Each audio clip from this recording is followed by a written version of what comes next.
자, 2023년 3월 2일 목요일 녹음되고 있는 만화클래식 망가다입니다. 오늘도 전우님, 정다빈님과 함께하겠습니다. 안녕하세요. 안녕하세요. 안녕하세요. 네, 반갑습니다. 아, 벌써 3월이 됐어요. 그러니까요. 요즘 어떻게 지내고 계십니까, 두 분은? 2월 달이 이제 2월 초에 저희 녹음했으니까 그 사이에 이제 순식간에 지나갔는데 저는 2월 달에 재미난 만화 많이 봐서 보람이 있었다. 이렇게 생각이 되는 시기였고요. 네. 더불어 이제 제가 작년 말이랑 올해 연초까지 컨디션이 계속 안 좋았는데 네. 이제는 좀 많이 나아진 것 같아요. 지금 이제 인스타툰 배우러 웹툰 아카데미도 계속 다니면서 서울을 이렇게 다니니까 또 뭔가 더 충전되는 부분도 있는 것 같고 거기 가면은 이제 그 인스타툰 배우시는 작가님들이 또 많이 계시는데 다 직장도 있고 또는 뭐 학생도 있고 하신데 열심히 진짜로 저도 근데 거기서 진짜 열심히 하게 되거든요. 3시간 동안 화장실 한 번 안 가고 계속 그리게 되는 이런 게 있더라고요. 그래서 밖에 사모님이 기다리시는데도 쌩까고냐 막 계속 그리고 3시간 지났는데도 계속 그리고 있더라고요. 항상 마지막으로 나가는 멤버예요. 그래서 내 수업할 땐 저렇게 열심히 안 했는데 이제 다른 수업할 때 저렇게 열심히 해도 되는 건가라고 하면서 옆에 가서 막 뭐라고 하고 싶었는데 네. 아무튼 학생도 계시거든요. 중학생도 계시는데 맞아. 정말 내가 너무 게을렀구나 이런 생각이 들어서 참 이 다른 분들 보면서 느껴진 어떤 동기부여들이 있는 것 같고요. 이미 그래서 배우시는 중에 인스타툰 이렇게 개설한 분들이 거의 절반이에요. 빨리 하시네요. 그래서 저도 지금 이제 빨리 3월에는 인스타툰 개설해서 공개를 해볼 이런 계획을 갖고 있습니다. 근데 저는 방금 그 말에 작가님이 내가 너무 게을렀구나 하는 말은 좀 동의하지 않는 게 이게 각자한테 다 오는 타이밍이 있어. 맞아요. 내가 해야겠구나라고 했을 때 딱 하고 싶을 때 딱 그 타이밍이 있는데 전우님한테 이번에 딱 온 거죠. 어쨌든 그래서 예전에 코로나 때부터 코로나 한번 겪고 나서부터 되게 텐션이 낮아지셨다고 본인이 얘기하셨는데 요즘에 텐션이 높아지셨다니까 그래도 정말 다행이라고 생각을 합니다. 네. 다빈님은 어떻게 지내고 계세요? 저는요, 오늘이 3월 2일이지 않습니까? 개강을 이제. 맞네? 네, 했고요. 이 얘기를 저번에 미약한글 녹음할 때도 했는데, 작가님이 되게 좋아하시더라고요. 저는 저보다 이렇게 네. 잘난 사람들이 이겨낼 수 있는 수준의 고통에서 이렇게 막 치를 떠는 모습을 보는 게 너무 언제나 기분이 좋아요. 너무 이겨낼 수 없는 고통을 주는 거는 인권적인 차원에서 가지긴 하지만 이겨낼 수 있는 그냥 네. 쓴맛이잖아. 너무 좋아 이런 게. 어쨌든, 네. 오늘 간만에 학교에 다녀왔고, 이제 저번 주에는 제가 개강도 다가오고 해서 원래 이제 제 머리가 미스터리라 하지 말지어다에 나오는 주인공처럼 엄청 심한 파마 머리에 긴 머리 버전을 하고 다녔는데 이번에 머리를 매직을 해서 싹 폈어요. 그래서 되게 이래저래 새로운 기분으로 3월을 맞이하고 있습니다. 근데 그거 하고 매직 쫙 펴면은 끝에 컬 좀 많이 상해 있지 않아요? 돈을 많이 줬어요. 그치. 하고 이제 밑에 또 잘라야 되잖아. 자르기도 했어요. 네. 그러니까 그러면은 돈이 많이 들지. 제 아내도 판말을 했는데 네. 주인공 느낌 같지 않냐고 그 하더라고요. 머리 미스터리 되게 할 줄만 다. 매력적이죠. 네. 아무튼 그렇습니다. 이렇게 저는 다들 이렇게 여성분들 머리에 돈을 많이 쓰시는 거 보면은 그런 생각을 많이 하고 있죠. 왜냐하면 저는 집에서 혼자 깎으니까 저도 머리 깎았어요. 저도 집에서 제 수염이랑 머리랑 길이가 똑같거든요. 그게 한 번에 이제 바리깡으로 쫙 밀면서 하고 있어서 미용실을 안 가본 지가 좀 오래됐네요. 저는 근데 이번에 저희 방송 나가고 나서 댓글이 여러 개 달렸었는데 우선 짭제비님께서 날라주신 댓글 한번 다비님이 좀 소개를 해주시죠. 네, 짭제비님께서 혹시 타카시 츠토무의 폭음 열도하고 카츠라 마사카제 제트맨 두 만화 리뷰도 가능할까요? 라고 댓글을 달아주셨는데 거기에 전우님이 빠르게 답글을 또 달아주셨더라고요. 네, 그냥 우연히 들어갔다가 그걸 봐서. 아니야, 그 오전 시간이 우연일 수 없는 시간이야. 우연히 오전에 댓글 보러 들어가는 패널이 어딨어. 매일 들어간다는 거지.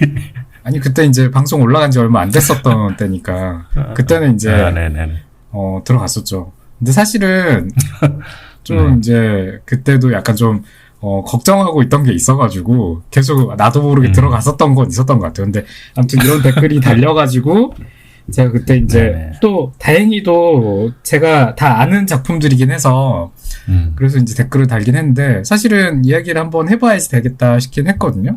왜냐면은 그때 이제 제가 댓글 단 거에도 저희가 이제 만화 소개하는 기준상에서는 이 만화 둘 다 좀 너무 멀지 그렇죠. 않나라고 생각이 들긴 했어요. 왜냐면은 그 둘 다 좀 오래된 작품인데다가 완결된 지도 20권 다 넘거든요. 30권 정도 가까이 됐던 것 같은데 딱히 뭐 이슈도 없다 보니까 지금 이걸 소개할 만한 명분이 좀 부족하기도 하고 제가 이번에 10권, 11권짜리 저희 만화 봤잖아요. 근데도 네. 3주 동안 보는 건데도 또 이제 다른 만화들도 같이 보고 하다 보니까 좀 버겁더라고요. 급하게 이렇게 막 좀 일처럼 좀 약간 억지로 이렇게 좀 급하게 좀 보는 느낌도 있고 해가지고 사실 20권, 30권짜리를 이렇게 봐야 된다라고 하면은 되게 부담이 큰 건 사실이어서 뭐 어떻게 생각하시나요? 뭐 다비님이나 작가님은? 전 읽을 수 있어요. 그래요? 다비님은 먼저 말 시키는 게 아니었어. 사실은 이렇게 손발이 저도- 안 맞나? 이렇게 저는 손발이 읽을 안 수 맞아? 있어요. 저도 좋아하는 작가들이에요. 네, 그러시겠죠. 네. 그렇구나. 뭐, 근데 두 분이 하자 이러면 해야죠. 다수결의 원칙에 따라서. 근데, 뭐, 권수가 많은 거, 이런 거 읽는 거는 솔직히 뭐, 어떻게든 돼요. 구겨 넣으면 되니까. 끊어서 근데, 해도 되고. 끊어서 해도 되고. 근데, 우리 조조 때 한번 그렇게 해봤었잖아요. 네. 그 예전에. 그래서 그런 거는 상관없는데, 이제, 앞에 그 댓글에 달아주신 것처럼 이미 너무 유명한 작품들이고 이런데, 우리가 하는 게 맞나? 라는 생각도 들고, 근데 우리가 별로 안 유명할 것 같은 작품들을 하다 보면은 또 언젠가는 이게, 유명한 바닥을 것도, 볼 때가 네. 있잖아요. 그러면은 그럴 때 한 번씩 들고 와서 하든지, 그럴 수 있죠. 만약에 근데 이런 작품 좀 긴 거 할 거면, 네. 지금 거의 망가다가 2주에 한 편 정도 녹음되고 있잖아요. 뭐 바쁜 시간 있으면 3주에 한 번씩 녹음하고 있어서 한 달에 한 2편 올라간다고 평균적으로 생각하시면 되는데, 만약에 긴 거 할 거다. 그러면은 녹음 올라가는 게 저희가 1시간 분량 올라가는데 한 달에 한 편 정도만 해서 1시간 반 분량 정도로 해서 하나로 해서 굵직하게 올라간다든지 뭐 그런 식으로 방법을 좀 찾아볼 수는 있겠죠. 근데 뭐 두 분이 하자면 하는데 네. 별로 안 하고 싶으신가 보다. 아니요.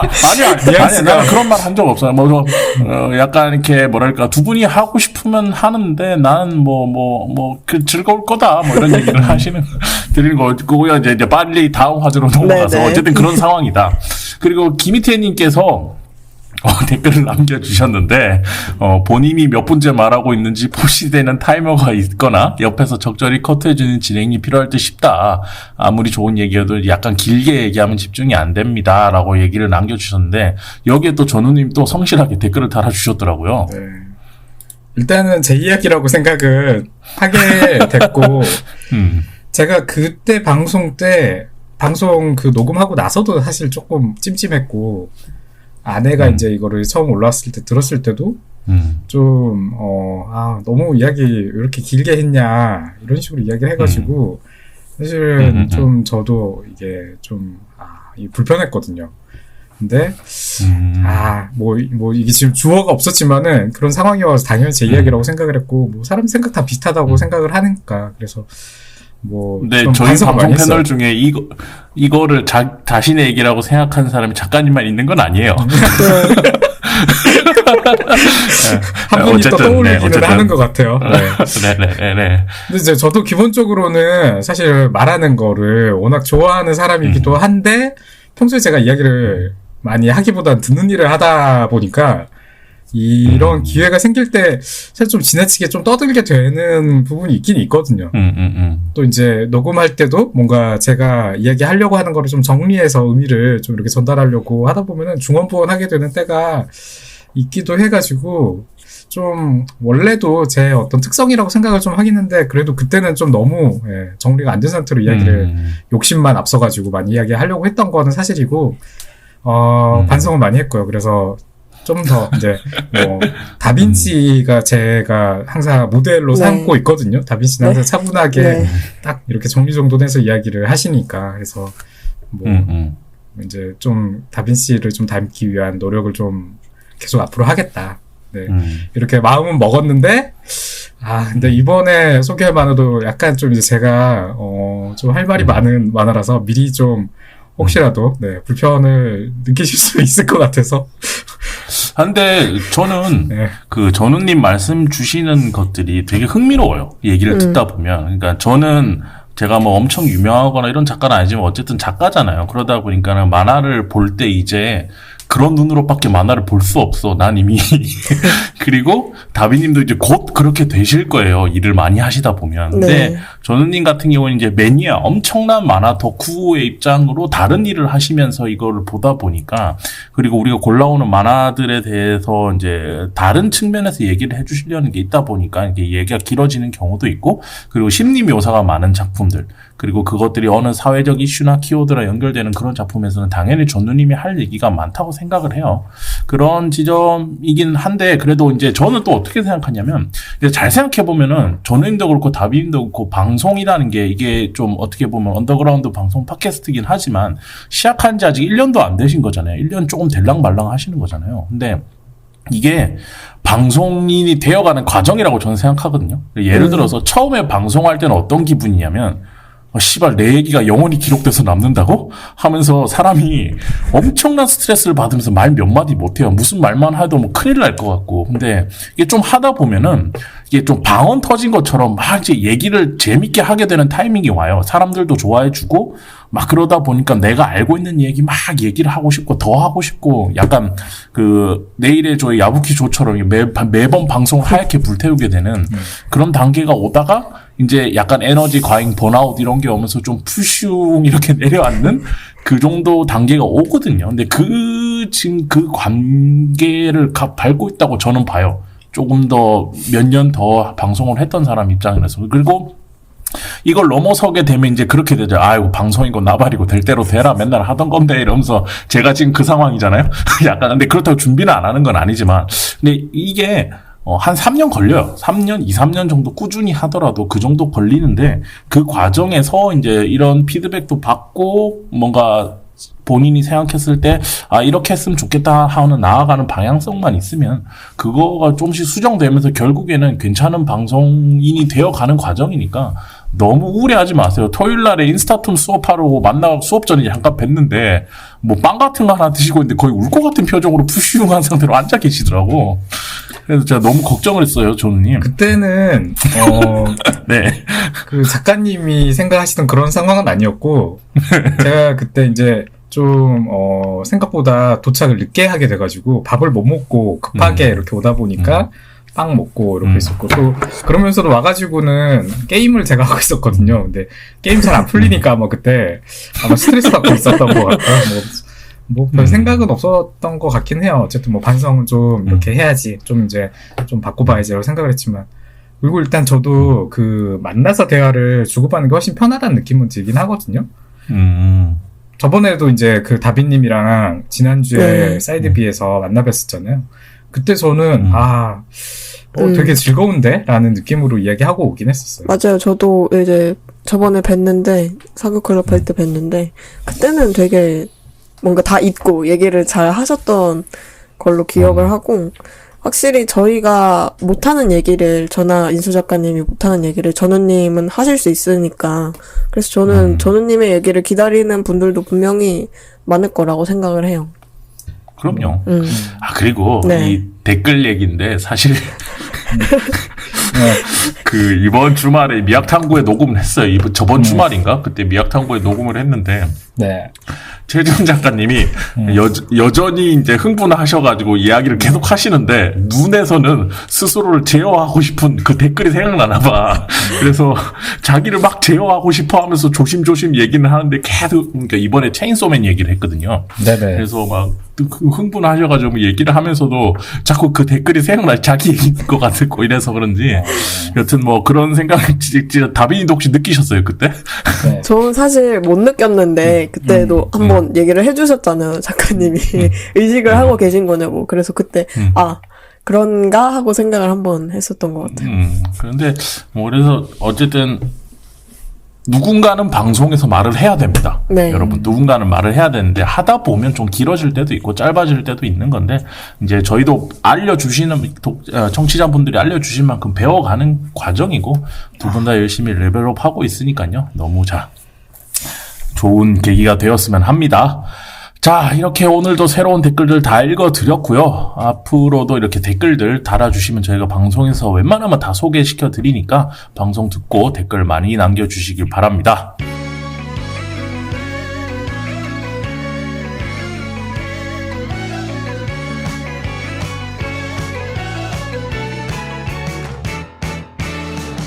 네, 이번에는 진짜 오랜만에 성인수 작가님이 이 만화를 꼭 하고 싶다고 하셔가지고 소개하게 된 작품입니다. 오늘은 어떤 작품 얘기를 하려고 하시나요? 자, 오늘 할 만화는 바로 우미노 츠나미 작가의 도망치는 건 부끄럽지만 도움이 된다입니다. 제 개인적으로 진짜 좋아하는 작품이고 정말 애정하는 제가 여러분 방송 들으신 분도 다 알잖아요. 제가 애정하는 작품을 할 때와 애정하지 않는 작품을 할 때 텐션이란 게 엄청 다르잖아요. 네. 근데 사실 이 만화는 정말 좋아하는 만화고 근데 이 만화를 좀 알게 된 경위가 어떤 거냐면 드라마를 먼저 알았어요. 이 드라마 너무 유명하잖아요. 그쵸. 그래서 드라마를 먼저 알게 됐는데 좀 이 작품을 알게 된 경위가 특이해요. 드라마 내용을 먼저 보고 재밌겠다 이렇게 한 게 아니고 이렇게 제가 원래 문화생활을 잘 안 하기 때문에 안 보는데 근데 이 드라마 도망치는 건 부끄럽지만 도움이 된다 매 에피소드 뒤에 끝나는 엔딩 영상을 보면은 그게 나왔던 배우들이 다 같이 나와서 이상한 음악에 맞춰서 춤을 춰요. 혹시 보셨나요? 코이 댄스 그거? 말하시는 거죠. 네. 근데 딱 봐도 초등학생 재롱장치에나 출법한 안무를 골보이들 약간- 다쳤어요 한때. 그러니까 누가 봐도 자본주의 미소를 한 배우들이 나와서 그리고 배우들은 그냥 연기를 하시는 거지 춤을 잘 추시는 분들은 아니잖아요. 네. 되게 엉성한 춤사인데 되게 열정적으로 추고 있는 거예요 전부 다. 그래서 나는 그걸 보면서 근데 이게 한국 콘텐츠에는 한국 배우들 보고 그렇게 춤추라고 했으면 절대 안 췄을 거예요, 한국에선. 근데 약간 그걸 보면서, 그러니까 한국에 없는 느낌이다. 한국 문화 콘텐츠에선 잘 없는 느낌이다 하면서 그게 너무 신선해서 찾아봤는데 내용도 너무 재밌고 드라마도 너무 재밌고 이래서 그 뒤에 만화까지 사서 보게 되고 최근까지 굉장히 애정하고 있는 그런 작품입니다. 근데 처음에 봤을 때 드라마를 봤을 때 여주인공 맡으신 아라가키 유이 씨가 이뻐가지고 더 보게 됐던 게 있지 않을까요? 그렇지인가요? 네. 네. 근데 그 드라마에서는 이쁘다란 느낌보다 이제 귀엽게 연기를 맞아요. 하시죠. 귀여운 면으로 일부러. 이 만화에 나오는 책을 어쨌든 그건 무시하고요. 네. 네. 자, 그래서 오늘 소개할 만화는 우미노 나츠나미 작가의 도망치는 건 부끄럽지만 도움이 된다는 작품인데 이 드라마 이제 스토리를 간략하게 얘기를 하면 애인도 없고 대학원까지 졸업했지만 취업은 제대로 안 되고 있는 미쿠리라는 여자 캐릭터가 있어요. 근데 이러다가 이제 여러 가지 일을 겪으면서 결국에는 취업에 실패하게 되고 다시 취업 전선에 뛰어들어서 열심히 살아야지 이러고 있는데 약간 어느 날 이제 미쿠리의 아버지의 소개로 독신 회사원인 츠자키 이름 너무 어려워. 츠자키 히라마사라는 분의 집에 가서 그 가사 도우미 역할을 아르바이트로 하게 돼요. 근데 이걸 하는 과정에서 미쿠리 집이 이 아르바이트 일을 잘 하고 있다가 미쿠리의 집이 이사를 가게 되는 바람에 더 이상 이 집에서 가사 도우미 일을 할 수 없게 되었는데 그때 츠자키가 갑자기 결혼을 하면은 법적으로는 부부이지만 약간 클라이언트와 가사 도우미 관계를 유지할 수 있게 되지 않겠습니까? 라는 아이디어를 내게 되면서 둘은 남들이 봤을 땐 실제 결혼을 하고 결혼의 삶을 알아가는데 결혼의 삶을 살게 되는데 두 사람은 클라이언트와 가사 도우미 관계로 그리고 이 주인공이었던 미쿠리는 가사 도우미도 하나의 직업이니까 나 드디어 취업에 성공하게 되었어 라는 자부심을 가지고 살게 되다가 점점 서로를 알아가게 되고 펼쳐지는 다양한 이야기들을 담은 그런 작품이에요. 근데 소개가 생각보다 잘 안 됐다. 어쨌든 그런 내용입니다. 근데 되게 진짜 재밌어요. 전 너무 네. 재밌게 봤거든요. 네. 왜요? 네, 내가 너무 한숨을 소개를 쉬시면서. 잘못했나? 아니, 죄송해요. 제가 지금 잠깐 정신을 놨어요. 고양이가 들어와가지고. 죄송해요. 네. 저도 이제 그 이야기 이제 이렇게 보면서 초반부터 몰입을 되게 잘 했거든요. 왜냐면은 저 이제 개인적으로는 주인공이 바로 초반에 이 대학원 졸업하고 어쩌고저쩌고 이렇게 하는 과정에서 임상심리사 자격을 가지고 있다고 나와요. 근데 이제 제가 임상심리사고 제가 이제 상담사라고 평소에는 소개를 하긴 하거든요. 근데 이제 실제로는 저의 자격도 임상심리사 자격이고요. 전 세계적으로 사실은 임상심리사라는 게 존재하는데 사실은 우리나라 사람들이든 뭐 다른 나라도 마찬가지인데 대중들에게 이게 존재감이 크진 않은 직업군이거든요. 그래서 네. 이 상담심리사, 뭐 상담사랑 좀 비슷한 현장에서 일을 하고 비슷한 일도 하지만 실제로는 살짝 다르긴 해요. 상담사가 이제 좀 더 전반적인 어떤 상담 영역의 뭐 그런 부분에서 일을 한다면은 심리검사나 치료를 좀 더 주로 맡고 있다라고 할 수가 있고요. 그래서 이제 병원이나 의료계 쪽에서 일을 하는 게 이제 임상심리사라고 할 수 있는데, 저는 이제 병원에서 근무를 하다, 현재는 이제 기업에서 일을 하고 있는데, 그러다 보니까 이제 저 동료들도 상담심리사, 임상심리사 섞여 있죠. 근데 이게, 근데 기업에 스카웃 될 정도면 실력이 빠방한 거 아닙니까? 뭐 스카웃은 아니고, 기업에 있는 이제 상담 센터에서 또 일을 하고 있는 거죠. 그러니까 기업에서 스카웃 해갈 정도면은 대단한 사람이라는 거 아니에요? 전혀 대단하거나 이런 건 아니고요. 그렇구나. 네. 기대했었는데. 알겠습니다. 계속해 주시죠. 네. 그러니까 이제 그 이야기 속에서 주인공도 심리학과 대학 졸업하고 취직이 안 돼가지고 대학원을 가잖아요. 이것도 사실은 우리나라의 현실이랑 네. 되게 비슷한 점이고요. 대학원을 가고 석사를 땄는데도 취업이 또 안 되잖아요. 이것도 사실은 우리나라도 마찬가지로 석사만 땄다고 해서 취업이 되진 않거든요. 그래서 맞아. 이제 주인공이 결국 가사대행으로 간다는 이런 스토리인데 정말 현실적인 이야기라고 생각을 하고, 사실은 제가 이제 그 우리나라 사정을 주로 알다 보니까 일본이 어떤지 한번 검색을 해봤는데 일본이 우리나라보다 더 심하더라고요.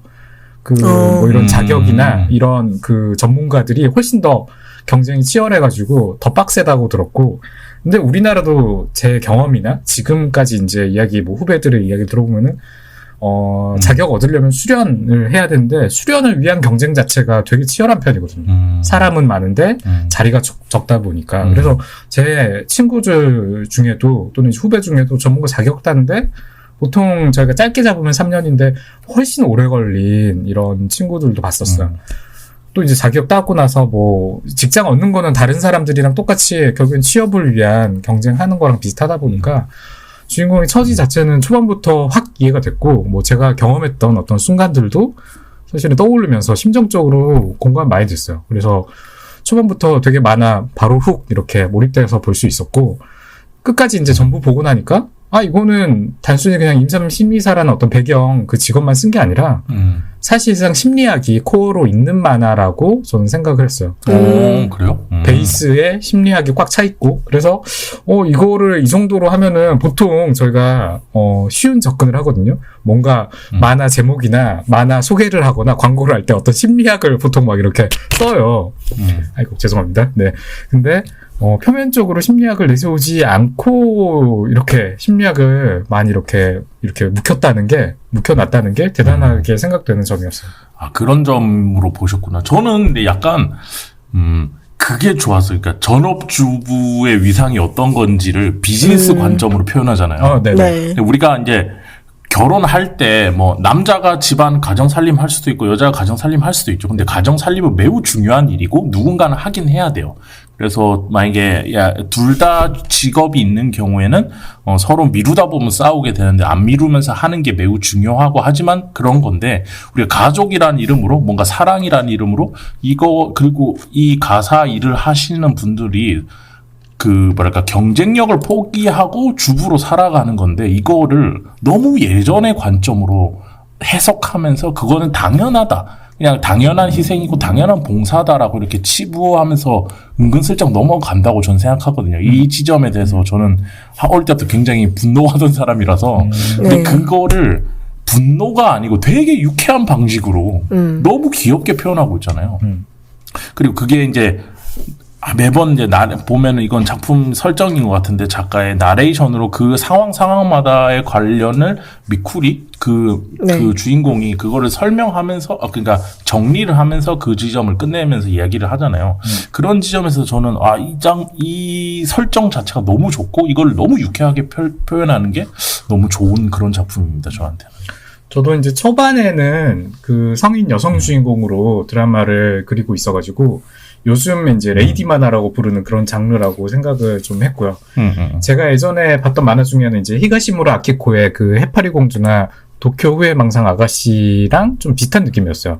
거기서도 일단은 이슈 자체는 사람들이 공감할 만한 어떤 현실 문제들을 가지고 오고 직접적으로 대놓고 다루면서도 되게 이제 긍정적인 태도의 주인공이 가볍고 즐겁게 이런 거를 좀 이제 만화적으로 이슈들을 다뤄가는 방식이어서 그때 좀 비슷한 어떤 느낌이랑 있었는데, 근데 이제 초중반 이후 지나가면서는 좀 이제 점점 진지함이 강해지고 마스다 미리가 생각나더라고요.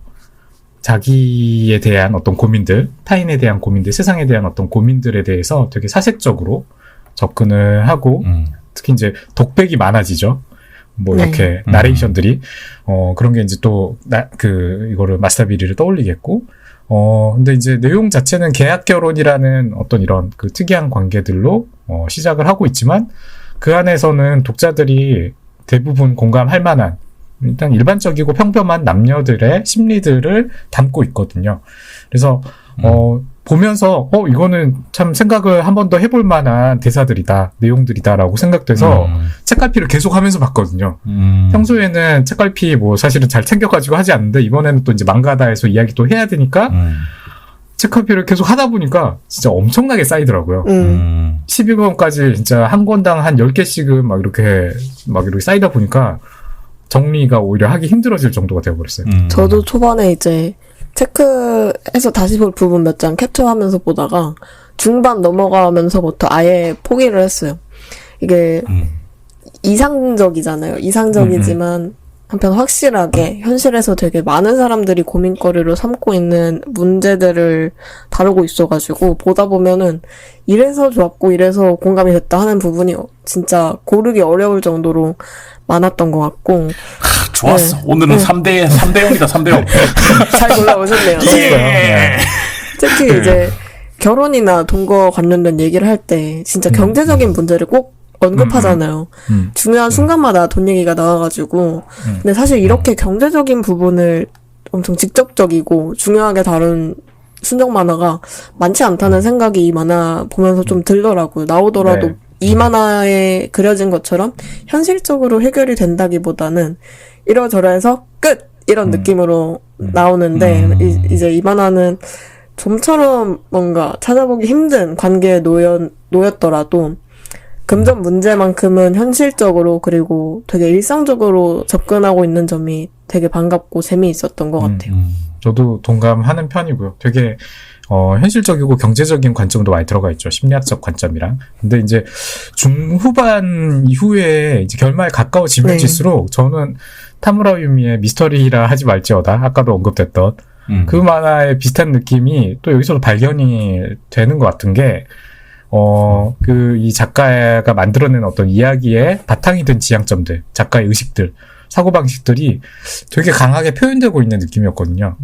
이게 일단은 현실적인 이슈들을 많이 가지고 다루다 보니까 그런 개인적인 어떤 작가의 의견들도 많이 표현되고 있는 것 같기도 했는데, 제가 이거를 이제, 평소에 사실 저는 이야기를 많이 듣고 있는 직업이잖아요. 그러다 보니까 실제로 많이 경험하고 있는 이런 주제들이다 보니까, 이거는, 이게 이제 가상의 이야기긴 하지만, 여기서 나온 대사들이나, 여기서 나온 어떤 이 사람들의 접근법은 참조로 삼을 만한 것들이다.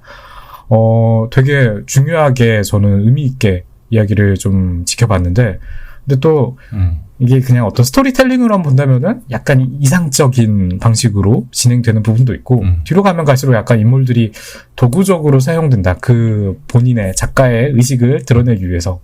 그런 느낌도 조금은 좀 드는 부분이 있긴 있었어요. 근데 그거는 이제 모든 작품들이 그런데 결국엔 작가가 하고 싶은 말이 있어서 이 소재를 들고 와서 보여주는 건데 네. 그러다 보니까 이제 초반에 이제 재밌는 이야기를 구성해서 보여주었으면 그것과 비슷한 옴니버스식으로 스토리가 전개되다 보니 마지막에 그렇게 작가가 하고 싶은 이야기 이런 것들을 좀 담다 보니 조금 약간 그쪽으로 더 힘주어지지 않았을까라는 생각도 들고 이게 근데 되게 저는 그 특이한 계약 결혼이잖아요. 어떻게 보면. 네. 네. 우리의 계약 정서에는 결혼이죠. 맞지 않지만 근데 물론 계약 결혼이 역사상 없었던 건 아닙니다. 그 샤우트르라고 그 사람이랑 보부아르라는 사람이 그 계약 결혼 관계를 유지하면서 서로에게 어디까지 자유를 부여할 수 있나 이런 것들에 대해서 많이 얘기를 하고 실험을 하고 이랬었는데 어쨌든 그런 상황을 독자들한테 던져준 입장에서 작가는 이 미쿠리의 나레이션을 통해서 그거에 대한 자신의 생각을 좀 주워 담는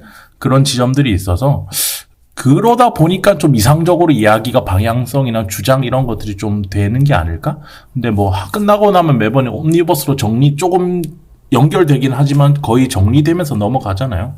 그러다 보니까 약간 그러지 않았나라는 생각이 좀 들긴 합니다. 어쨌든 변호하는 입장에서 이 만화를. 네. 뭐 저도 좋게 봤기 때문에 사실은 뭐 지금 공격하는 게 아닌데 아니야 깔끔하고 싶다고 깔끔해야 돼. 오랜만에 알았어요. 들고 왔단 말이야. 알겠어요. 진짜. 근데 어쨌든 제가 이제 이야기를 전체적으로 볼 때 이게 되게 현실을 많이 다루고 있고, 근데 현실에 대해서 이런 식으로 어떻게 해야 되는지에 대한 방향성을 설정하고, 당장의 솔루션보다도 어떻게 조금씩 하루가 이어지면서 어떤 작은 노력들이 이어지면서 결과적으로 내 어떤 현실들이 좀 더 행복하고 편한 방향으로 바뀌어 가는가를 목표로 삼는 게 임상심리라는 그 지향점이라고 할 수가 있거든요. 네. 그래서 저는 이 이야기 자체가 작가가 정말 심리학적인 어떤 지식을 기존에 좀 많이 가지고 있었거나 사전조사를 되게 많이 했다라는 생각이 들었어요. 왜냐면 제가 이제 심리학과 관련된 소재를 가진 만화들도 웬만하면 찾아봤거든요. 그 정신과 의사가 나오는 만화들은 사실 꽤 있어요. 사이코 닥터 시리즈가 있고 슈링크라는 만화도 요새 나왔고, 그리고 또 임상심리사가 주인공의 만화도 있어요. 어둠의 임상심리사라는 이런 만화도 있어요. 근데 처음 듣는데. 대체로 약간 결이 비슷한 게 이런 심리학이나 뭐 정신과 이런 거를 소재로 한 만화들은 대부분 약간 탐정, 미스테리 형식을 취하는 경우가 많아요. 근데 이해가 되긴 하거든요. 약간 그런 구조를 띄는 게 이야기를 더 재밌게 만들기 위해서, 또는 이제 지나치게 그 심리학 정보 전달을 하려고 뭔가 아플 때는 병원 가야 돼. 약간 이런 느낌으로. 그런 식으로 하는 경우들이 약간 이제 대체적으로 좀 결이 나뉘는데, 그에 비해서 이 만화는 그런 접근법을 사용하지 않았다는 거고 되게 일상적인 현실에서 소재를 가지고 왔다는 거죠.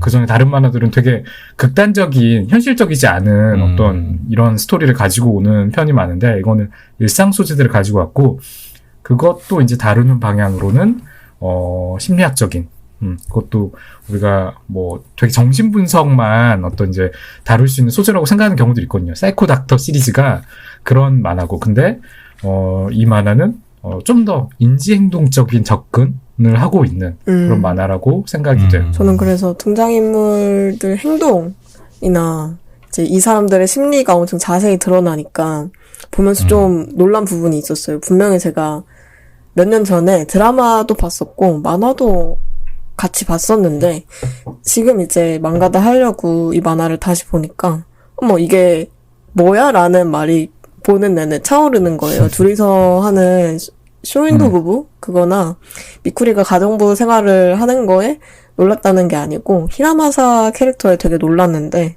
초반에 히라마사가 너무너무너무 견디기 힘들 정도로 방어적이잖아요.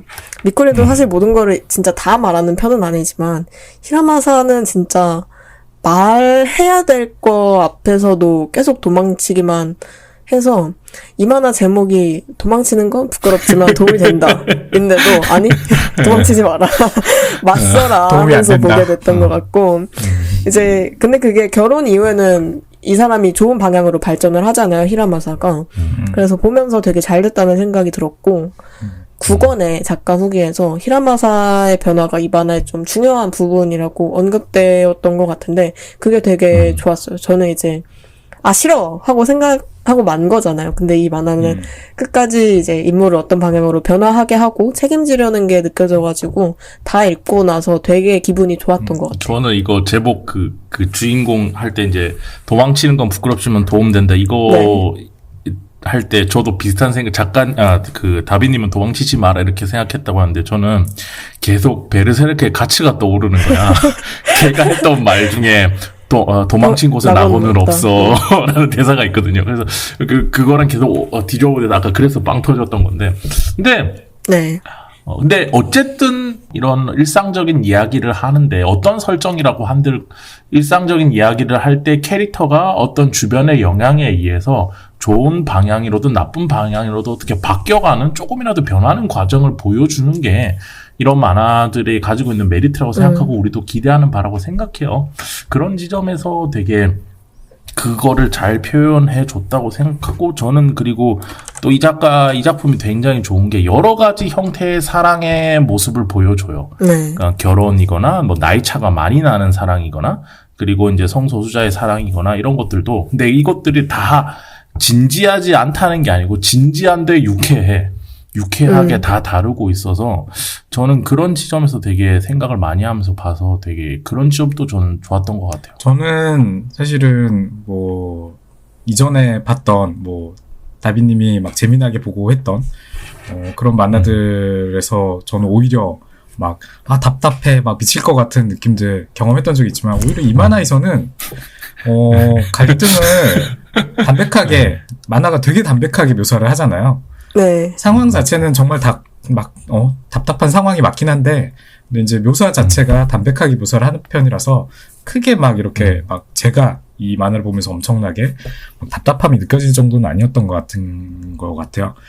근데 이제 그 남자 주인공, 츠자키가 작중에서도 잠깐 언급이 되거든요. 이 주인공, 여주인공이 이제 심리학 지식이 있다 보니까 막 그런 대사들을 언급하거든요. 이 캐릭터가 왜 그러는 것 같은지, 어떤 거에 분류가 될 것 같은지. 근데 이제 뭐 과민성 자기애, 뭐 이런 게 언급이 되는데, 그걸 이제, 우리나라에서는 내연적 자기애라고 좀 더 많이 이야기를 하는데, 딱 그 표본과 같은 캐릭터로 묘사를 했어요. 이 이제, 간단히 요약하면은, 그 자기의 안정감, 고향감, 편안함을 유지를 하기 위해서 갈등이나 도전적 상황 자체를 되게 이제 회피하면서 본인의 심리적 안정감을 유지하려고 하는 이런 경향이 강하고 그러면서도 내가 조금 우월하다 남들 좀 이렇게 깔아뭉개면서 보는 약간 이런 심리를 유지하는 거를 이제 내연적 자기애라고 하거든요. 이제 우리가 흔히 아는 외연적 자기애, 나르시시즘이랑 좀 이렇게 구분해서 다른 형태의 나르시시즘이 있다라고 그런 이제 이론이라고 할 수가 있고요. 난가? 근데 이 이야기를 사실 설명을 하잖아요? 네.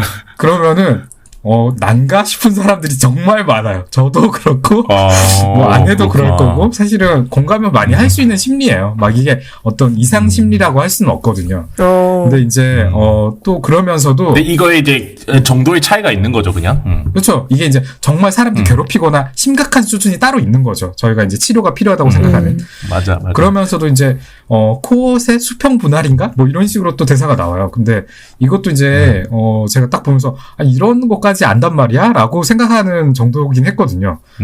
이게 되게 유명한 심리학자고, 여기서 이제 그 수평 분할이라는 말이 보통 수평 분열이라고 이야기를 저는 좀 더 익숙하게 생각을 해요. 그렇게 우리나라에서 이제 번역을 좀 하다 보니까 스플리팅이라서 분할이라고도 할 수 있고 분열이라고도 할 수 있는데 여기서 말하는 분열은 이제 감정이나 태도를 극단적인 방식으로 경험하고 흑백 논리식으로만 이렇게 바라보는 거를 이야기하는 어떤 심리라고 할 수가 있거든요. 예를 들어서 사랑하면 상대가 원하는 걸 다 해줘야 돼. 그렇지 않으면 사랑이 아니야. 사랑하면 항상 일관돼야 돼. 그렇지 않으면 사랑이 아니야. 사랑받지 못하면 존재 의미가 없어. 무조건 내가 존재하기 위해서는 사랑을 받아야 돼. 약간 이런 식의 모 아니면 도식 또는 흑백 논리식의 인지적인 방식들을 가지고 생각하면서 사는 사람들이 있어요. 근데 그게 무조건 이제 전적이다라고 할 수 없지만 어떤 맥락이나 이런 데서 드러날 수 있다는 거죠. 이게 이야기나 인프피잖아. 그런가? 민수 작가님 인프피시잖아요. 난가? 그러니까 어떻게 생각하면 되게 낭만주의적인 INFP가 약간 낭만주의자잖아요. 로맨틱한 방식일 수도 있고 이상주의자의 어떤 그런 사고방식일 수도 있는데 사실은 정말 그 말 그대로 세상을 살려고 하면은 심리적으로 건강 유지하기가 좀 힘든 사고방식일 수가 있거든요. 다만 이게 이제 임상심리학적으로 이론적으로 저희가 바라보면 그렇다는 거고 이게 무조건적인 어떤 문제를 이야기하는 건 아니고요. 치자키의 캐릭터 자체가 사실은 흔한 일반적인 남자, 저도 그런 남자고 충분히 공감할 수 있는 그런 심리 묘사들이었다고 저는 생각해요. 이게 뭐 문제라고 저는 생각하진 않아요. 특히나 이제 이 치자키 아까 이제 다비님이 이야기하신 것처럼 처음부터 네. 끝을 보면은 정말 크게 발전하잖아요. 정말 크게 맞아요. 변화를 겪잖아요. 성장했다고 볼 수가 있잖아요. 그 시작과 이런 과정들을 정말 잘 묘사했다고 생각을 하고요. 저도 사실은 이런 때가 있었고 그리고 제가 상담하거나 만나는 사람들 중에도 사실은 이런 상태를 뭐 별 문제라고 생각하지 않으면서 이야기하시는 분들도 많이 있거든요. 뭐 저도 뭐 이게 문제라고까지 이야기는 하진 않고 그래서 사실은 이게 어떻게 보면은 어떤 사회 현상 중에 하나라고 봐요. 혼자가 훨씬 편한 세상을 실제로 이제 이미 많이 경험을 하고 있기 때문에 그치만 이 추자키가 경험한 것처럼 한번 그 다른 사람으로 인한 온기를 경험하고 나면은 그게 힘들고 가시밭길이라는 거를 알면서도 혼자인 거를 선택하기 어려워지는 지점이 분명히 있다라고 생각을 하고요. 그래서 저는 되게 약간 좀 지금 이 이야기가 사람들이 한번 좀 보고 생각을 해볼 만한 부분이 많다고 생각해요. 근데 이제 여기서 이제 네. 전우님은 이제 결혼도 하셨고 그리고 그쵸. 사모님께서 이 방송을 듣고 계시니까 네. 여기서 너무 곤란하게 하면 안 되니까 이 질문을 안 하고 이제 다빈님한테만 질문을 드릴게요. 네네. 근데 뭘 하시려고. 무슨 질문을? 그러니까 뭐 질문이 두 가지가 있는데 첫 번째는 네. 계약 결혼이라는 게 물론 모든 결혼은 어느 정도 계약이라고 저는 생각해요. 근데 우리는 감정적인 지점으로서 계약을 하는 거죠, 서로. 근데 그런 거 말고 이런 식으로 결혼해서 사람들이 살 수 있다고 생각하세요? 이 만화에 나온 형식으로요. 네. 되는 사람도 있을 것 같은데, 다빈님 같은 경우는 만약에 어떠실 제가 한다고 하면, 저는 전업으로는 못할 것 같고, 할 수는 있어요. 계약 결혼을 할 수는 있을 것 같은데, 전업으로는 근데 못하고 맞벌이로는 가능할 것 같아요. 반대일 수도 있잖아요. 그러니까 남성분이 집안일을 하고. 그쵸. 다비님이 더 성공할 수 있으니까. 그치. 그러네요. 그건 모르는 거니까. 생각을 안 하셨구나. 그러면 제가 그쪽에 월급을 줘야 되는 입장인 거죠. 그죠. 그렇죠. 나쁘지 않은 것 같은데. 그지. 네, 그러니까 이게 현장만 나도. 된다면, 네. 그죠. 저도 왜냐면, 제가 이제 혼자 산 지가 좀 오래 되다 보니까, 근데 그냥 혼자 살 때, 그냥 페인처럼 살 때는 그냥 내가 치우면 돼요. 시간이 남아 도니까. 네. 근데 진짜 바쁜 상황에서 빨래할 시간도 없고, 빨래를 맞아요. 돌려놓고 출근을 해야 되고, 막 와서 이제 빨래 널고 막 이래야 될 정도로 너무 바쁜 요즘 상황에는 집에 들어가면 어떤 생각이 드냐면, 진짜 이러면 안 되는데 누가 집에서 밥 해주고 청소해주고 빨래 해주는 사람이 있으면 좋겠다. 그러니까 집이 리셋돼 있는 그 상황. 당연한 욕구 같은데요. 그러니까 집에 사람이 있으면은 온기가 다르잖아요. 같이 사는 사람들이 있으면. 그런 지점들을 생각하는데 그거를 항상 생각할 때 이제 요즘은 이 만화를 보고 나니까 나는 계약 결혼할 수 있겠다. 라는 생각이 좀 들었거든요. 그래서 근데 만약에 그 상대방이 이 치자키 같은 사람이야. 츠자키 같은 사람이라고요? 집에서 전업주부인데 치자키야. 어떨 것 그럼 같아요? 못해요. 그럼 못해요. 전 왜 못해요. 할 일 딱딱딱 하잖아. 할 일 딱딱딱 하고 집에 할 일 다 끝났으니 방으로 들어가겠습니다. 탁 들어가고. 로봇인가? 그러니까 로봇처럼 있어주면 돼요. 그러면 밖에 가능해요. 네. 밖에 나가서는 남편인 것처럼 해주고 그렇게. 안 될 것 같다. 그냥 한번 이제 네. 재미삼아 물어보고 싶었어요. 근데 저는 될 것 같은데 만약에 여성분이랑 제 성적 지향은 여성분이니까 네. 여성분과 계약 결혼을 했는데 그분이 치자키 같은 스타일이다. 근데 되지 않을까? 라는 생각도 좀 들고 하여튼 그래서 궁금해서 한번 물어봤어요. 저는. 이 캐릭터가 굉장히 재밌는 캐릭터잖아요. 네. 그렇죠. 근데 저는 전반적으로 보면 카자미가 낫다는 생각을 많이 했는데 왜 낫냐면 저는 이제 개인적으로 그러니까 치사키처럼 말해야 될 걸 안 말하는 사람을 진짜 못 견뎌해서 카자미는 엄청 솔직하잖아요. 자기가 뭘 원하고 뭘 원하지 않는지 그거를 되게 거리낌 없이 드러냈을 때 그걸 듣는 사람이 상처받는다고 해도 솔직한 거를 더 추구하는 사람이라서 히라마사 보다가 카자미가 나오면 아 그래 카자미가 나오니까 숨통이 트이는 것 같네 하게 됐고 또 후반부로 이 남자도 후반부로 갈수록 좀 더 괜찮은 남자로 그려지기도 하잖아요. 그래서 성장하죠. 네, 다 성장을 하는데 개인적으로 공감이 되는 대사들도 많았고 캐릭터들이 다 개성이 넘치고 각자의 고민들을 하나씩 또 안고 있는 모습이 잘 드러나기 때문에 진짜 여기 나오는 어떤 문제들이 아예 실감이 안 될 나이가 아니라면 이 만화를 보고 누구나 조금씩은 공감할 수 있는 구석들이 있겠구나 싶었어요. 이게 근데 치즈야 유리 이모 유리. 유리 그 친구도 근데 이 만화에서 보면은 대사에 계속 독신이라는 걸 엄청 강조해요.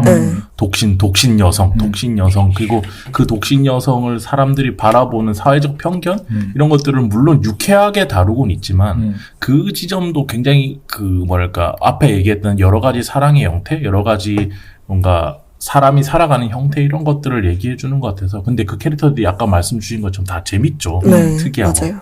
그래서 되게 어쨌든 결론은 유쾌하게 사회 문제를 잘 다루고 있어서 재밌었다라는 생각이 듭니다. 저는 이제 아까 제목에 대해서도 두 분께서도 이야기했는데 저는 처음에는 여주 입장에서만 이거를 생각을 했어요. 그래서 순조롭지 않은 어떤 취업 현실에 계약결혼이라는 어떤 도피 수단을 선택한 것을 이야기하는 건가라고 생각을 하면서 봤는데 보다 보면은 사실은 이 제목은 여자 주인공에게 적용하기보다는 나머지 인물들에게 적용하는 게 훨씬 좀 더 잘 어울린다라고 생각을 하게 되는 것 같아요. 남자 주인공 중심으로 이제 한 명 한 명의 사정들을 들여다 보다 보면은 각자가 뭔가 두려워하던 것이 있고 그거를 회피하면서 살아오고 있었던 거예요. 맞아. 남자 주인공 같은 경우에는 사실 누군가랑 깊은 관계를 이렇게 교류를 한다라는 것. 그래서 자기의 마음을 이렇게 보였는데 너를 원한다라는 근데 그거를 거절당했을 때 겪게 되는 어떤 그 두려움, 그 슬픔 이런 거를 피하고 살고 있었던 거고 뭐 방금 유리 이모도 이제 본인이 사실은 자존감은 높지만은 자기 혼자서의 자존감은 괜찮은데 계속 그 딜레마가 있는 거죠. 다른 사람에게 내가 선택받지 못했다. 결혼하지 못했다. 공허하지. 그 자체로 인해서, 그 자체로 인해가지고 계속 자신감이 저하되고 사람들의 눈치를 살피게 되는, 시선을 살피게 되는. 또 이제 카자미 같은 경우에는 심지어는 인기가 되게 있는 남성이고 젊고 능력 있고 쿨하고 여자들이 맨날 이렇게 한 번이라도 만나고 싶어 하는 그런데도 속에서는 자기가 아무리 그런 사람이어도 자기도 정말 좋아해서 누군가에게 자기도 좀 어떻게 보면 보듬을 이렇게 받고 싶은 그런 욕구가 있었던 건데 뭔가 자기가 너무 인기니까 누군가랑 어울리지 않다는 어떤 이런 피드백을 받았을 때 자기에게 탓을 하는 거에 자기도 상처를 받는다는 거에 사실 그 자체의 어떤 인간관계 교류를 사실은 숨기고 싶고 다시는 이제 그런 걸 겪고 싶지 않다라는 그래서 서로 아무런 어떤 그 거래 관계, 책임 관계가 없는 그 관계만을 누리고 싶어 했던 이런 식으로 회피를 하고 있던 게 각자 드러나거든요. 그리고 이제 성장하는 방식이 그 각자의 이슈들에 대해서 서로 관계하면서 이제 극복하는 방식을 띠는데 근데 그 극복이 그동안 삶을 또 부정하는 건 아니에요. 회피를 할 수밖에 없었던 사정들이 있었고 그때는 그럴 수밖에 없었던 거를 수용할 수 있게 돕는 방식들이고 이게 이제 저희가 훈수비라고 이야기를 하거든요. 내가 일단은 어떤 내 문제를 이해하고 그 다음에 그럼 해야 될 건 뭐냐? 계속 반복하는 거예요. 훈련하고 습득하는 거, 새로운 것들을. 그리고 나서 내 거를 수용하는 거. 내가 그럴 수밖에 없었던 거를. 이 반복이거든요. 근데 이 캐릭터들이 그거를 계속 해내고 있죠. 그리고 그 해내는 역할의 핵심의 여주인공이 있죠. 사실은 여주인공이 그러니까 제가 볼 때는 정말 상담사로서의 역할을 하고 있어요. 네, 맞아요. 저도 그거 느꼈어요. 어떤 심리학자로의 역할을 하고 있고 다 모든 캐릭터를 걔가 관찰하고 있어. 네. 어떤 핵심적인 변화의 그 계기가 되고 이렇게 해주는 게 이 여주인공이 캐릭터라서 사실은 이게 저는 한 여주인공, 한 상담사를 중심에 둔 여러 내담자들의 이야기처럼도 사실 보여. 그래서 이 심리적인 성장이 사실 정말 깔끔하게 되거든요. 너무 깔끔해서 만화적이라고 할 수가 있긴 해요. 왜냐면은 사람이 보통 일반적으로 제가 이제 경험하게 되는 거는 생각보다는 어떤 큰 명분이나 큰 사정도 없어요. 큰 이유도 없는데 기본적으로 본인 거를 더 지키려고 하거든요. 변화를 사실은 좀 거부하거나 저항하려고 하거든요. 그리고 다른 사람에 대한 어떤 이해나 공감도 사실은 큰 이유가 없이 내가 왜 굳이 이렇게 거부하게 되는 부분들도 있을 수 있거든요. 그래서 이게 사실은 조금 이상적인 부분은 있지만 그래도 제목이나 스토리의 지향점이나 캐릭터들의 어떤 묘사들 되게 분명한 어떤 주제를 가지고 하나로 이렇게 딱 귀결되는 묶여있는 이런 이야기라고 생각을 하면서 봤어요. 근데 이게 네. 지금 우리가 캐릭터 이야기들을 쭉 하면서 들어보면은, 그러니까 사회적으로 굉장히 다양한 이슈, 다양한 심리 상담이 필요한 포인트들을 다루고 있거든요.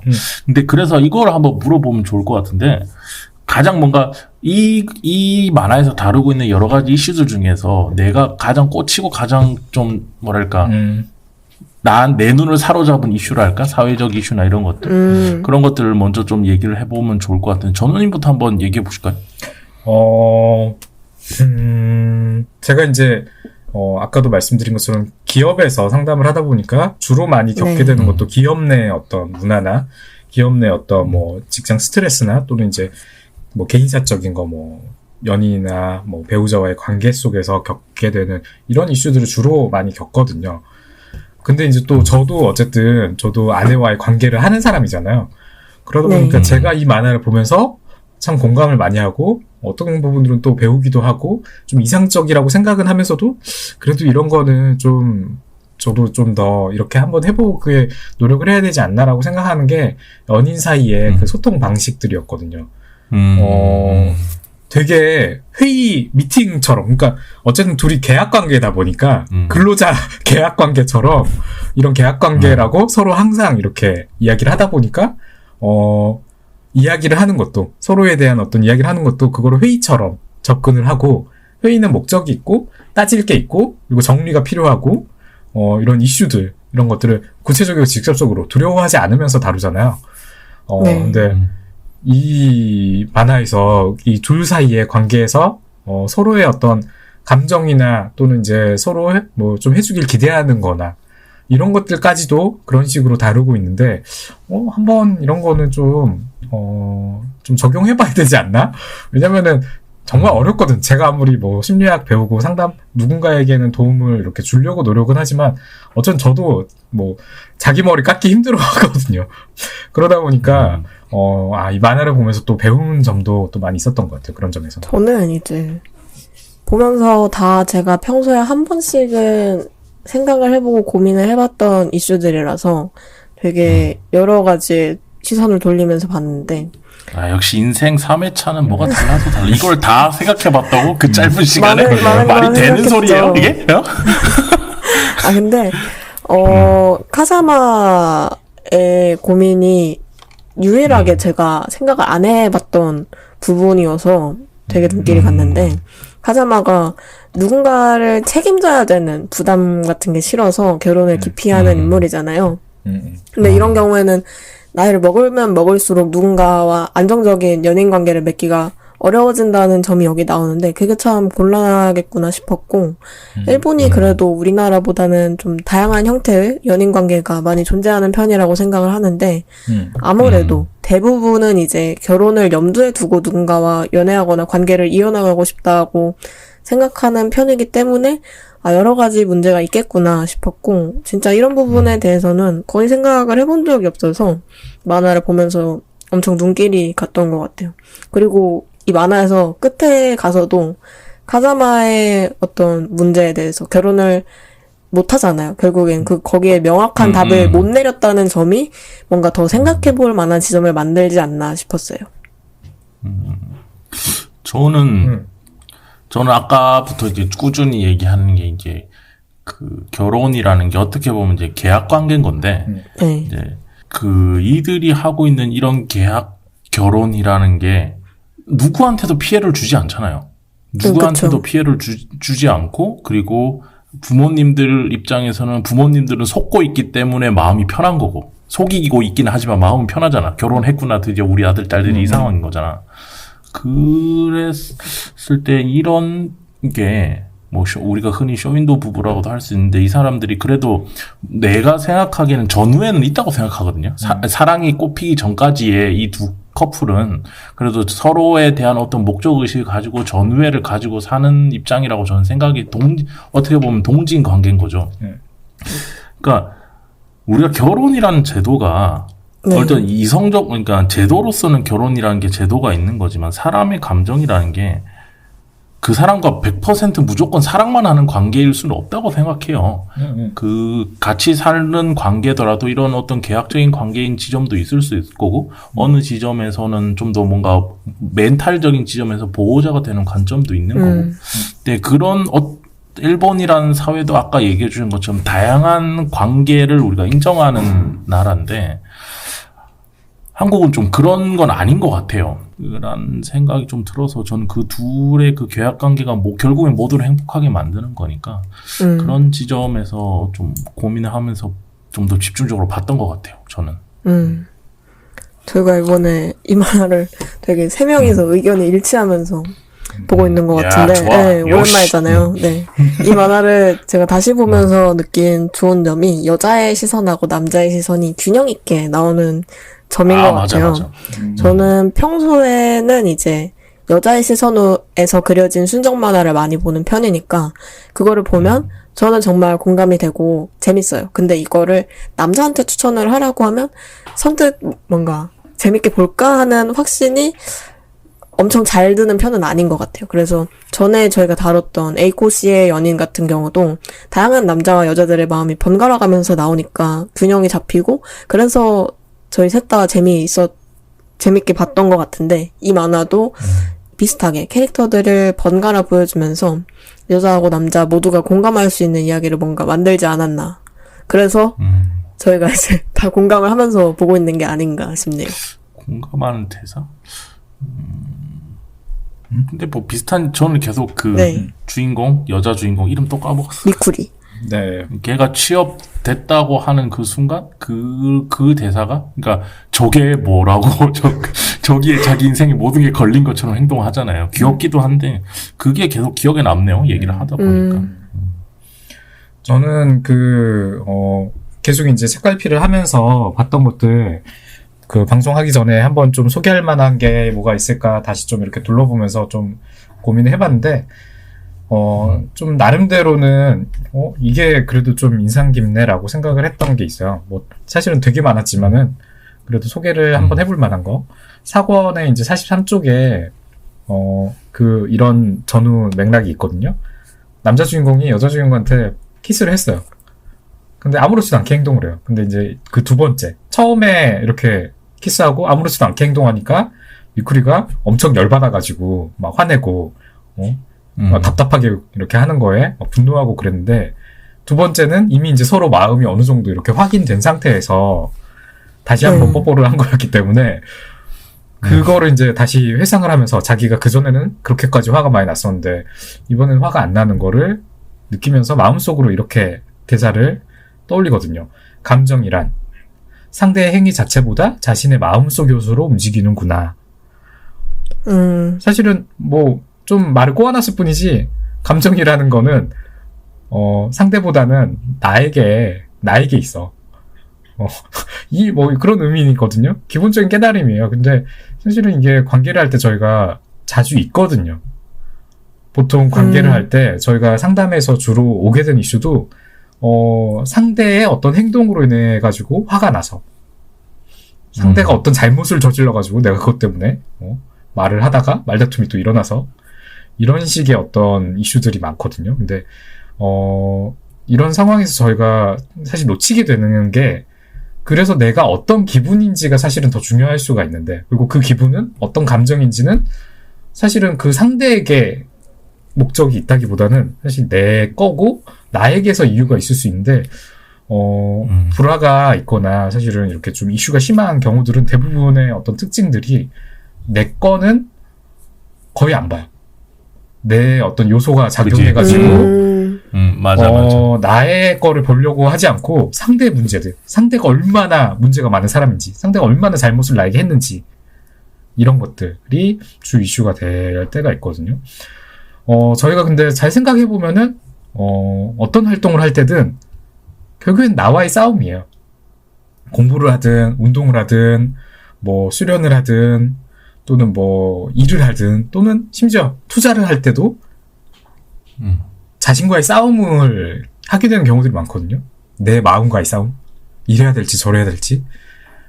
근데 연애나 결혼할 때도 저희가 당연히 나와의 싸움이 있는데 상대가 있다 보니까 연애와 결혼 생활에서는 분명한 상대가 또 있다 보니까 가끔은 상대에게 전적으로 좀 원인을 돌리거나 책임을 돌리거나 하게 되는 경우들이 좀 있지 않나.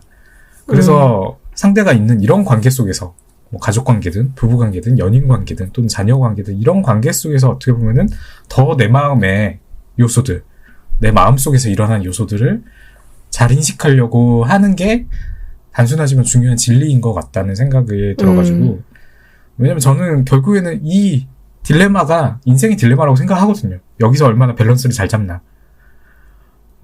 네, 그래서 이거를 한번 이 만화가 근데 그거를 또 되게 유쾌한 방식으로 쓱 지나가듯이 이야기를 하고 있는데, 그냥 심리학에서 이야기를 하는 그런 내용들인 거예요. 근데 이런 게 되게 많이 깔려 있다는 거죠. 이런 식의 내용들이. 근데 말씀 듣다 네. 보니까 그렇네. 그냥 볼 때는 모르잖아. 그냥 귀엽다. 모르죠. 이렇게 하고 네. 넘어가는데, 역시 전우님의 전문 지식을 더하니까, 이렇게 얘기, 다시 한번 봐야겠어, 이 만화를.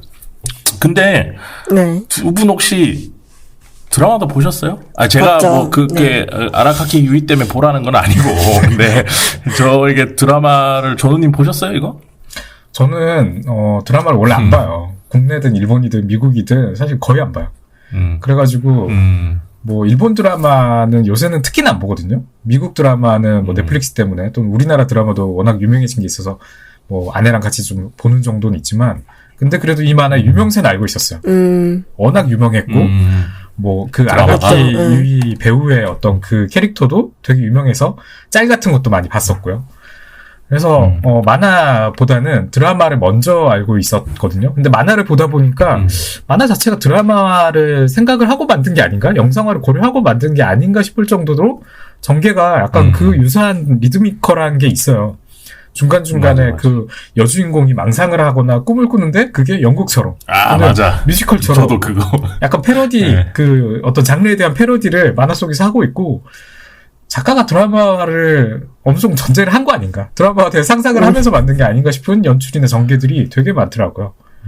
그래서 만화를 보다 보니까 이거 드라마로 옮길 수밖에 없고 드라마로 대박이 날 수밖에 없을 그런 내용들이 되게 많구나. 물론 이제 결과적인 생각이긴 하지만 아마도 배우나 연출이나 각본도 되게 중요했겠지만 만화의 자체 완성도가 저는 되게 높다라고 생각을 해서 뭐 저도 드라마도 괜찮지 않을까 한번 보고 싶다는 생각도 저도 들었고요.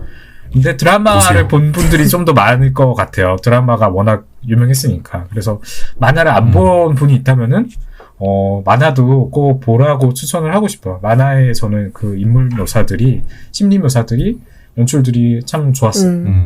저는 이게 아직 드라마가 한국에서 엄청 유행할 때가 또 있었잖아요. 그때 봤던 것 같고, 그게 한 3년 전쯤이었던 것 같은데, 어쨌든 몇 년 전이라서 이번에 다시 볼 때 기억이 거의 잘 안 나더라고요. 또, 그때랑은 시간이 좀 지난 편이라 저도 당시와는 좀 다른 시점으로 만화하고 드라마에 접근할 수 있었고, 그리고 저도 여주인공으로 나온 가키를 참 좋아했는데, 좋아했어요. 네. 근데 어쨌든 일본에서는 말할 것도 없고 우리나라에서도 상당히 인기가 많았던 드라마라 다시 봐도 되게 재밌더라고요. 이번에는 드라마를 먼저 본 다음에 이제 만화로 넘어갔는데 11화 안에 내용 압축을 진짜 상당히 잘했다는 생각이 많이 들었고 또 드라마적으로 과장을 할 수 있는 부분에서는 또 적절하게 양념을 잘 쳐요. 그래서 그렇게 긴 분량이 아니거든요. 그래서 이 만화 원작을 재밌게 봤다.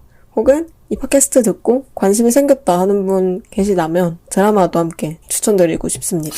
일단 이 네. 드라마를 저도 굉장히 강력히 추천하고, 이 드라마를 보면 가장 인상적인 것들은 엔딩에 배우들이 춤을 춘다. 네. 약간 우리 소개한 아스트랄? 만화 중에 약간 골든 골드의 마을에 살 것 같은 사람들이 출 것 같은 그런 이상한 춤을 그 유명한 배우들이 막 자본주의 미소를 띠면서 우리를 홀리듯이 막 춤을 추고 있다. 그 지점이 좀 신기해. 그 장면을 꼭 보셨으면 좋겠다라는 얘기 드리면서 앞에 전우님이 잘 설명해 주셨는데 이 드라마 편집을 보면 실제로 만화에 나오는 장면들을 그대로 구현하고자 굉장히 노력했어요. 그러니까 만화에서 보면 편집점을 보면 갑자기 그 주인공의 상상 세계로 갑자기 빠져들어가서 막 인터뷰하고 이런 것도 많이 나오잖아요. 근데 드라마에서도 그런 걸 굉장히 잘 구현해놨거든요. 그래서 뭐랄까 만화를 여기서 방송에서 몇 번 얘기했었는데 만화를 그대로 드라마로 옮기면 망한다라는 케이스가 대부분인데 근데 거의 그대로 옮겼음에도 되게 재밌었던 것은 일단 이 작품이 가지고 있는 유쾌함이 있었고 그다음 배우들이 그 간극을 연기로 잘 해소해줘요. 특히 주연 남녀 배우가 되게 그걸 잘 표현하거든요. 그래서 그런 지점에서 드라마도 꼭 보시라고 추천하고 싶어요. 물론 만화책도 보고 드라마도 보면 참 좋을 것 같아. 그래서 이번에는 요것만 가지고도 되게 재밌는 이야기를 많이 생각해 볼 수 있는 그런 작품이라서 오늘은 우미노 츠나미 작가의 도망치는 건 부끄럽지만 도움이 된다. 한번 같이 얘기를 해봤습니다.